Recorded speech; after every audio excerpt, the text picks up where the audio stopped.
ભારત સરકાર દ્વારા આદિમ જૂથના વિકાસ માટે પ્રધાનમંત્રી જનજાતિ આદિવાસી ન્યાય મહાઅભિયાન પીએમ જનમન જાહેર કર્યું છે, જેનો મુખ્ય ઉદ્દેશ આદિમ જૂથોને ઉત્થાન માટે જરૂરી એવી સરકારશ્રીની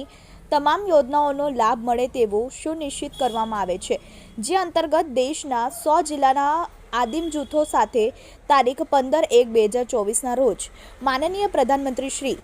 નરેન્દ્રભાઈ મોદી વર્ચ્યુઅલ રીતે સંવાદ કરવાના છે। આ કાર્યક્રમ અંતર્ગત નર્મદા જિલ્લાના દેડિયાપાડા તાલુકા મથકે આવેલી આદર્શ નિવાસી શાળા ખાતે વડાપ્રધાન શ્રી નરેન્દ્રભાઈ મોદી સાથેના આદિમ જૂથના લાભાર્થીઓ માટે આ વર્ચ્યુઅલ કાર્યક્રમનું આયોજન કરવામાં આવ્યું છે। આ સ્થળે વિવિધ વિભાગોના આદિમ જૂથના લાભાર્થીઓને યોજનાકીય લાભ મહાનુભાવોના હસ્તે વિતરણ કરવામાં આવશે। કાર્યક્રમમાં સુચારુ આયોજન માટે આજે શુક્રવારના રોજ કાર્યક્રમ સ્થળે જિલ્લા કલેક્ટર શ્રીમતી શ્વેતા તેવતિયાની અધ્યક્ષતામાં પીએમ જનમન અભિયાન કાર્યક્રમમાં લાભાર્થીઓને સ્થળ પર લાવવા લઈ જવાની વ્યવસ્થા, સ્ટેજ પરથી લાભ મેળવનાર લાભાર્થીને અલાયદી વ્યવસ્થા, કાર્યક્રમ સ્થળે ઊભા કરવામાં આવનાર વિવિધ સ્ટોલની કામગીરી, કાર્યક્રમના સ્થળે ટ્રાફિક વ્યવસ્થા, કાર્યક્રમ સ્થળે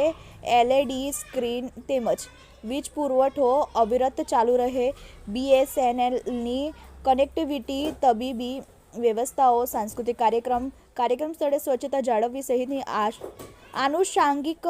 વ્યવસ્થાઓનું આયોજન અને તેના અમલીકરણ માટે સંબંધિત અધિકારીઓને જરૂરી માર્ગદર્શન સાથે સૂચના અપાઈ હતી। આ કાર્યક્રમ અંગેની